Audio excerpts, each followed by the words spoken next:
So here you are. You've laid your fears and doubts on the bonfire for me to burn the hell out of them. Now I step out into the center of this effing coliseum with a torch and a gas can in my hand. In front of me, a crowd of naked people backing up against the walls. I'm in the middle of things, as you can see, and in fact, I am the thing. Oh yes, I created myself. I've put it all under my control. You get what I mean? It's strange.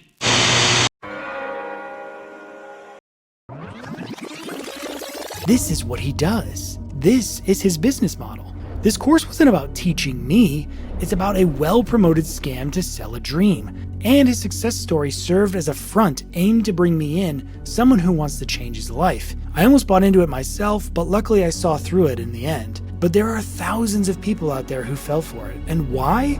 Good marketing. Because they've spit their backstory and struggles they've had to go through. When I was a kid, I just knew I wanted to get the hell out of New York City. You're more likely to fall for it. Check this out. All of them are here to help you 10x your business, 10x your life. Look, 10x your income, but you got to choose to do something, which is click this link right here. And you'll change it all. The point is, they often have the best marketing, unfortunately, but that's kind of the problem. Reason being is that it's the only thing that they focus on, not on actually delivering on their promises. It's like if you didn't have to worry about any real work and just focused on marketing all day, you'd probably be pretty good at it too, right? Hate it or not, Ty Lopez' Me in My Garage was one of the first and best modern digital ads to exist. Even if you're not that desperate, the lavish lifestyle that they show you on every single video is there to tell you, you need to do more. This could be you. Working from 9 to 5 is for suckers, and the only way to win is to quit and follow my secret path to success. And once they tap on your pain and weakness, they lure you in with free content just to push for the main course right after. Tate's new plan is that you buy a get-rich-quick course, gain power points, you have to stay subscribed to keep your power points, and then they say they will pay you a percentage that their school makes. The goal is that you can buy the token and own a percentage of the school. So imagine you sign up for the real world, you start to make money, you focus on your tasks, then you can invest that money in the real world token and get paid every single month a monthly dividend from the profits of the school. All right, I think I get it. So you got the people at the bottom, they're paying up into the course, into the school. Then you got the people higher with higher power levels. They're making money from people at the bottom with the coin. And then all that money flows up. It's just kind of this nice little pyramid scheme. We brought strangers into the lab in pairs of 2. With the flip of a coin determined who was going to be a rich player and who was going to be the poor player. The rich player got 2 times as much money to play the game. They got to roll both dice instead of 1, so they got to move around the board a lot quicker, and that mattered because when they moved around the board and passed go, they would collect $200, whereas the poor person, they'd collect $100. And the inequality is almost immediately apparent to the players. How couldn't it be? But within a couple of minutes, dynamics start to crystallize. How many 500s did you have? Just 1. Are you serious? Yeah. I have 3. And the rich player started to behave a little differently. Rich players become more dominant. Rich players eat more pretzels. When moving their piece around the board, they become louder. They start smacking the board with their piece. I want to buy out this whole board. And the rich players were significantly ruder. You don't have enough money to do hope. They were far more likely to showcase and talk about how well they're doing. Life is sweet for me. And to belittle the plight of those poor players. Lose all your money soon. So they became less compassionate. Yes, and I'm buying it. And these are patterns that we're observing consistently over hundreds of different individuals. You're gonna run out of money soon. You see people who are winning because of the flip of a coin start to act as if they actually deserve to win. One of the questions we ask is, why did you win the game? None, not one, of the rich players attributed their inevitable success in this game to that force of luck. And when we watch patterns of human interactions, people who feel entitled and deserving of their own success are more willing to privilege their own interests above the interests of other people and often engage in ways that undermine other people's welfare so that they can get ahead. And that's a fairly pernicious social consequence. But it's not about people who are rich, but rather that the experience of being relatively better off than someone seems to affect everyone or would affect everyone in the same way. When we, in experiments, get actually poor people, where we make poor people feel rich, again, the same pattern of results, we translate perceptions and experiences of being better off than others materially to being better than others. The mind makes that translation, it seems. I've been watching a lot of Grant Cardone. You ever watch Grant Cardone? Yeah, he's the car guy, right? He's a property guy. He buys multi-unit rental properties. Yeah. Jake's selling his 1 year later after buying his, and it makes a profit. His what? 1 year multi? My brother has a multi-family, a 4-family. He owned it for a year. I think I don't think I figured something out. I did figure something out. Stay in your fucking lane. That's the fucking rule. Don't be buying fucking property. One. You want to buy 6? Get ready for fucking your whole rest of your jobs to suffer. You're talking about units or properties? Just in general. In general, like if you think you're gonna get ahead by buying 6 properties, you had better have the time to say I own 6 properties, not say whatever your job is. Honest to God, because owning 2, I had 2, 3 at one point. It's just your fucking hands are everywhere, and you have a job where you make, let's just say 100 grand, 90, 120, 300. I don't know what the fuck, but that's gonna suffer. That's gonna go down to 90. It's the hardest way to be a millionaire. I'm not saying it can't be done, but be ready for your big job, your main income pulse. That's the cleanest money, which is the 40-hour work week, which is you go to work, you get the money at the end of the week. That's the easiest way to get your money, so to speak. You could have like other sideline pipeline shit, but if the pipeline shit's gonna suffer.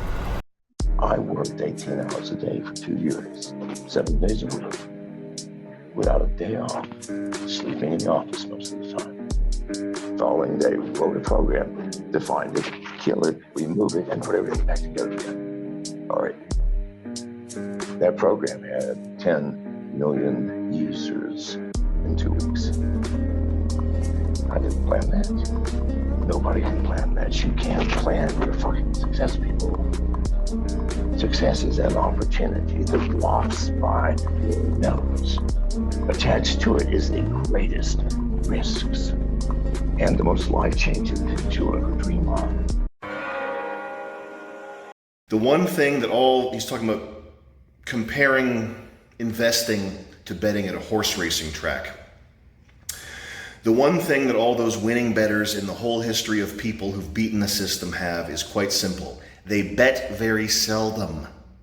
Okay? There's some statistic that top hedge fund managers, over a 10-year period, only beat the S&P 500 10% of the time or less. And I don't know what the exact statistic is, okay? I'm not Wikipedia. And if you don't like that 10% statistic, go give $5 to Jimmy Neutron for Wikipedia and find, it's 11.2%. Sam's dumb. Dirt. Oh, I'm doing Forex trading. Oh, I lost $50,000. Dirt. Oh, I'm 22. I lost more money than I'll ever make again. Durr. Top hedge fund managers not beating the market consistently over a 10-year period. Think about that. All the Indians, all the high-frequency traders, consistently beating the S&P 500? Not really. However, once you start to dig into the fine print, things start to take a sour note. As noted before, Masterworks sells fractional shares of multi-million-dollar pieces of art. Now, what is actually happening that some investors don't know is that each individual piece of art Masterworks buys is bought by a different LLC that Masterworks forms, and then fractional shares of that LLC are sold off. So in reality, you aren't really buying art, you're buying a tiny piece of a company that owns a piece of art. That may sound just like a technicality, but by doing it this way, this allows Masterworks to structure the LLCs in ways that benefits them, and future LLCs they form for later pieces of art could have different fine print that makes the deal even worse. As of right now, when Masterworks forms an LLC that buys a piece of art, their fine print states each piece will be held for 3 to 10 years. Before the art sells at the auction, there really is no easy way to get your money out if need be. Masterworks does have a secondary market where users can buy and sell shares of the LLC. However, if you talk to a representative with the company, they will tell you that it's very difficult to sell your shares this way, and very few people are actually doing that. Taking a look at the structure of the LLC, we can see the Masterworks charges some hefty fees with a 1.5 annual management fee just to hold and secure the painting, and then 20% of future profits if the painting ever sells. Now, I did use the word if, and that's because there is a very real chance Masterworks won't be able to sell the art. As they state in the fine print,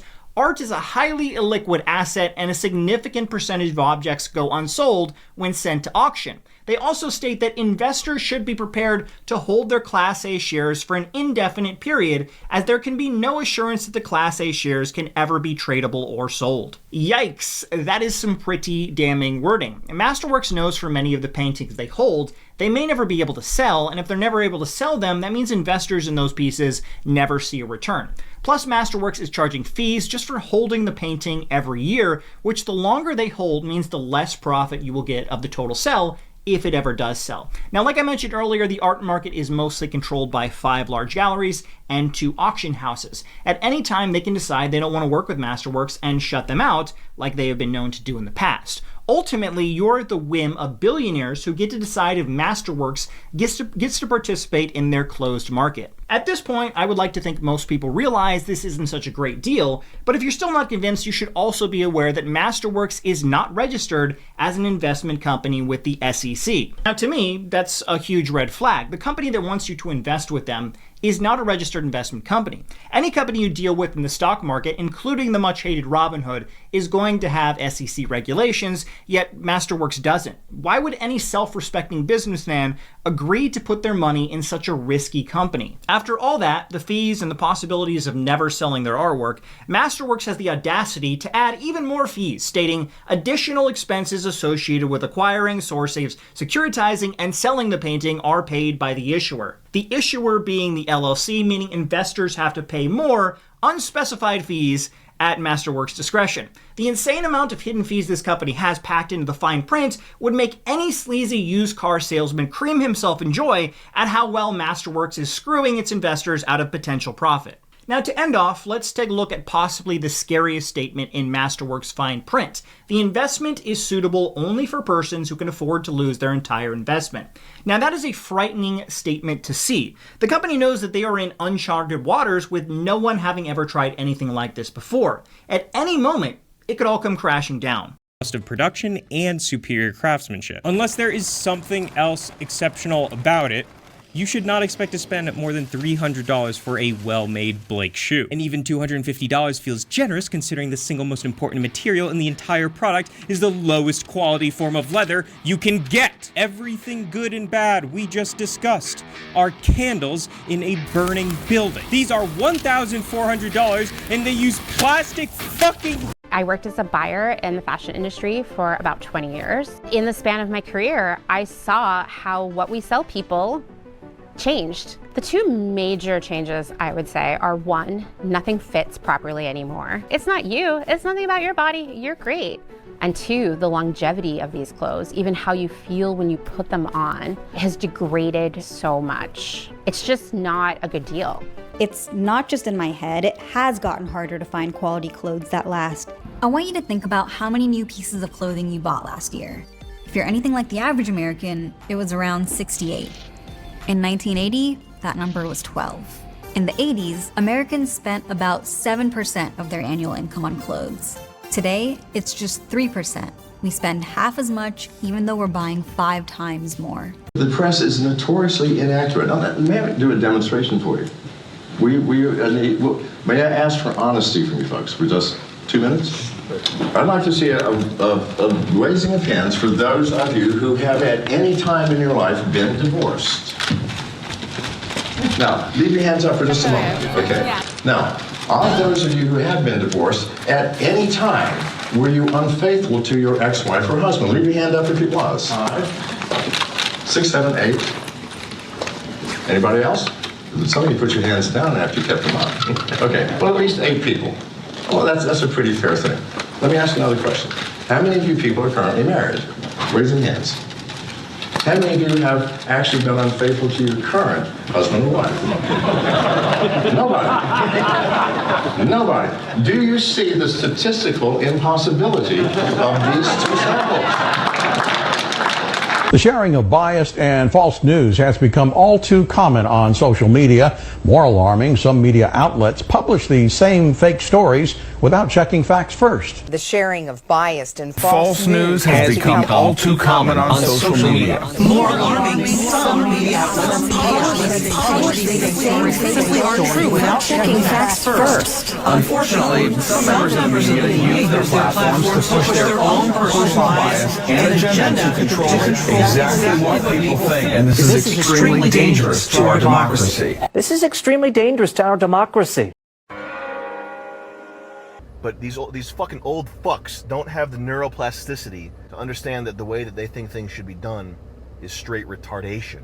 Look at the phones with the jumbo buttons, okay? That's what you're up against. That's the sort of worldview that you're thinking about. And it goes like this: college, job, and then there's just a blank on that last part. Training fleas requires a glass jar with a lid. The fleas are placed inside the jar and the lid is then sealed. They are left undisturbed for 3 days. Then, when the jar is opened, the fleas will not jump out. In fact, the fleas will never jump higher than the level set by the lid. Their behavior is now set for the rest of their lives. And, when these fleas reproduce, their offspring will automatically follow their example. I'm not saying you shouldn't go to college, okay? I'm saying it's such a serious decision. Don't take a fucking old woman's weepy, teary-eyed, pleading with you, everything riding on you advice, okay? And the reason for that is they don't have to pay. She doesn't have to pay if it's a fucked up mistake. Imagine if your mom is just holding your hands and she's shaking, she's trembling, she just watched, TV for 3 hours, okay? And she, Toby, I love you. You're my child. I love you so much. I did everything for you. I fed you. I clothed you. The day you were born was the happiest day of my life. Please, just promise me you'll go to hell. Please promise me you'll just go to hell, please. Okay, please. I just need you to go to hell. All right? Some of you would probably do it too. Okay. My mom wants me to go to hell. I gotta do the right thing and go to hell. Don't go to hell. Or at least think about whether hell is a decent financial decision. Maybe the career track that you have sort of set up for yourself requires you to go to hell. Look at the bringer of advice, okay? Now, if you thought I'm a broke homeless person giving you advice, you might be right. Or you might be wrong.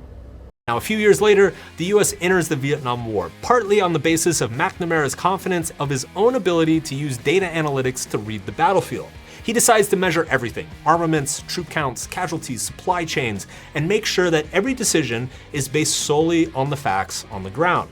And once in the war, his data analysis consistently shows the same result. The US is winning, easily, handily, year after year. They are committing fewer resources, fewer troops, sustaining fewer casualties, and controlling more land than the enemy. Military victory, McNamara promises, is right around the corner. Or at least, that's what the intellectuals claimed. But the years go on, and the victory never comes.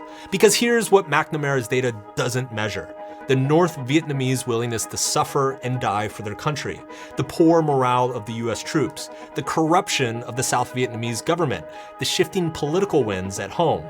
The truth is, the US is losing and has been losing for almost the entire war. And everyone kind of knows it, except McNamara. Intellectuals create models of the world. That's kind of their purpose. That's what makes them intellectuals. In theory, these models reflect and measure reality in a way that allows us to quantify progress and predict the future. The problem is you can't measure everything. It's impossible. And if it turns out that the immeasurable factors are actually more important than what's measurable, well, then like McNamara, you're kind of screwed. But here's another major issue: getting accurate data in the first place. On the surface, data seems really straightforward. You just go out and measure whatever you need to measure. But what if the way you choose to measure something actually changes the results? For example, there's a popular concept in health and nutrition world known as blue zones. Blue zones are communities around the world that produce a higher amount of 100-year-olds. People have suggested that we should study these blue zones to figure out how they live longer. And as a result, the blue zone model of health has become incredibly popular over the past 20 years, spawning best-selling books, a multi-million-dollar business, and a Netflix documentary. Not to mention hundreds of YouTube videos. Here's to the beginning of our blue zone adventure. And this is great. Except it wasn't. See, it turns out that upon closer inspection, a lot of the data behind the blue zones is, well, bad. For example, each of the blue zones happen to be in places where birth certificates were either adopted oddly late or were largely destroyed in a war. All of the blue zones involve countries that were at war in the mid-20th century and had drafts with upper age limits, giving young people incentives to lie about their age. 2 of the 5 blue zones had major pension law changes that gave older people more money, another incentive to lie about one's age. And most interestingly, while the blue zones are overrepresented in 100-year-olds, they are underrepresented in 90-year-olds. Interesting. The point here is that the blue zone model of health and longevity isn't necessarily a bad model. The problem is that it's built on top of bad data. Therefore, it's not accurately reflecting reality. Yet, of course, nobody thinks about that. Fortunately, there are some real systemic consequences of Korea's breakneck pace of development in the 20th century. This has not only led to alarming rates of suicide among elderly people, but it's scared the shit out of the younger generation, with intense financial inequality making it almost impossible to start a family or buy a home. The younger Korean generations are left feeling a little bit cheated. I think there is generation difference in Korea. We are taught, do well, and then you get success. Yeah. But the reality is, we do really well, really hard, and we got nothing much. Like most East Asian countries, Korea's cultural values are Confucian. In Confucianism, there is no individual. Everything revolves around the family. The more you sacrifice for the family, the better person you are. The less you're willing or able to sacrifice, the more you are shamed and judged. We could debate the pros and cons of Confucian values all video, but for now, all I'll say is that they have an unfortunate intersection with mental health. In Confucian cultures, mental health issues such as depression or PTSD, they're not seen as a cause for empathy, but rather they are judged as a failure of character. If you are so sad that you cannot get out of bed, it means that you have failed to live up to your duties and obligations to your family, i.e., you're a lazy piece of shit. Not exactly a healthy attitude. This is why Korea has a deceptively low diagnosis rate for stuff like anxiety or depression. People are so ashamed that they never speak up and talk about it. It has taken prominent people like Seo-hyung and the Yang brothers to speak out and try to change the culture. One study I saw estimated that only 7% of Koreans with anxiety or depression sought help. Another study found that only 2% of Koreans with alcoholism ever seek assistance. Instead, they just bury it further, which doesn't turn out well. I think it's very different from the generation. The old generation is have prejudice about mental health problem and they don't want to talk about it. They think it's about attitude. Like, if you get your shit together, you don't have to suffer from like depression or anxiety. But my generation, younger generation, have more information and they talk about a lot. So I think there are a lot of difference from where you're from. Do you think it's getting better, the attitude? Yeah, it's changing. And Yeah. I think it's promising. Yeah. I don't want to take away from the beauty of life, but it's important that you stop being a freak ASAP. And this is a message to my younger self. Maybe it doesn't apply to you. Maybe you are a pure code-based, maybe inside your head you're thinking in C++, and you don't need to hear this. That's fine, but I needed to hear this. People should be more realistic and not romanticize things as much as they do. I used to sell drugs because if you take enough drugs, the only way you can support your habit is to sell to others. I did notice that among my clients, I like the pot users the most because their lives never went anywhere. They remain customers forever. And I hate to burst your bubble, but I'll be frank with you now. If you are a marijuana smoker, I would vastly prefer you switch to heroin, and here's why. Heroin will take you down faster, and you can then pick yourself up and start your life. Because marijuana is the drug of illusion. It creates the illusion that you are thinking great thoughts and doing great things while you are sitting on the sofa growing a beard. Outcome independence is extremely important, and that's like a trendy little chunk of 2 words. What's it mean? It means something deceptively simple. You might see outcome independence and like be like, nah, that can't be it. That's just 2 words and it sounds trendy. That's it. That's like a massive life skill, a massive upgrade to the lens through which you view the world, is not being attached to the way shit goes. If you get all bent out of shape about the way something goes, I didn't get what I wanted. Like, what else are you gonna do? If you get fucked up financially, if someone steals from you, if someone does you dirty, if something bad happens to you, that's your life now. You are now living on that timeline. There is no going back. Oh, I wish my parents were different and my living situation sucks right now. Whoosh. Once you are on the wrong timeline, you cannot go back. No, not gonna happen. He ended up going to leasing 2 brand new CTs. And I was like, how much fucking money do you think you make? I don't even care because I know how much money you make, and the answer is $125,000. He leased 2 Lexus. Him and his girl both leased 2 CT Lexuses.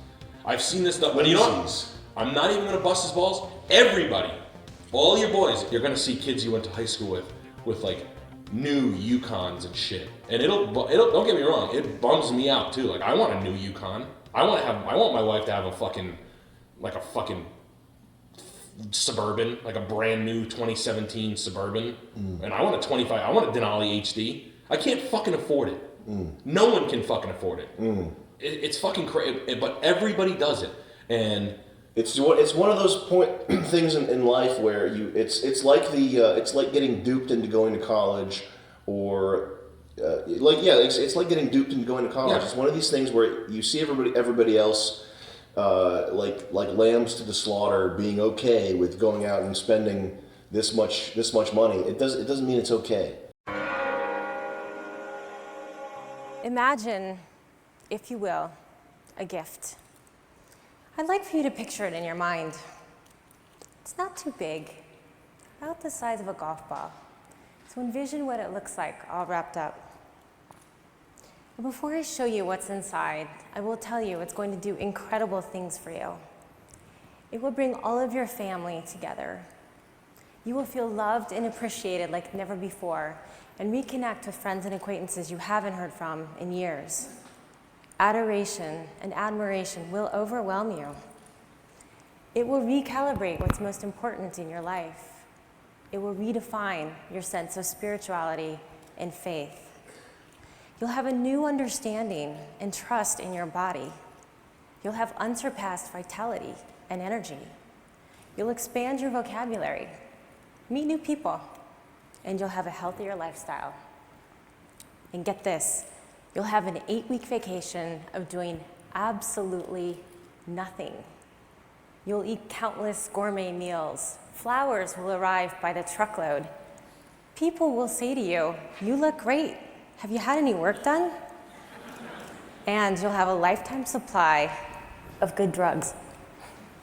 You'll be challenged, inspired, motivated, and humbled. Your life will have new meaning. Peace, health, serenity, happiness. Nirvana. The price, $55,000. And that's an incredible deal. By now, I know you're dying to know what it is and where you can get one. Does Amazon carry it? Does it have the Apple logo on it? Is there a waiting list? Not likely. This gift came to me about 5 months ago and looked more like this when it was all wrapped up. Not quite so pretty. And this. And then this. It was a rare gem, a brain tumor, hemangioblastoma, the gift that keeps on giving. And while I'm okay now, I wouldn't wish this gift for you. I'm not sure you'd want it, but I wouldn't change my experience. It profoundly altered my life in ways I didn't expect, in all the ways I just shared with you. So the next time you're faced with something that's unexpected, unwanted, and uncertain, consider that it just may be a gift.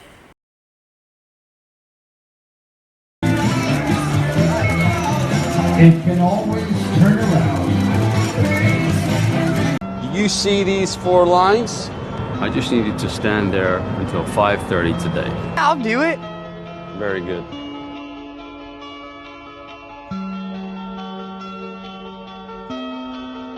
Great job. Thank you. I'd like to offer you a full-time position here. Yes, absolutely. I'd love to. Great. Buddy. Whoa. Watch out. I gotta stay here. What do you mean? I'm working. Can you see? I'd love to come, man, but I'm working. I really can't. Hey, have fun.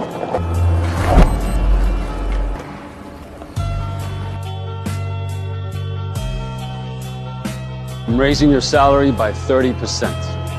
Really? And now, you're here. This thing is massive. You can see the bridge from here.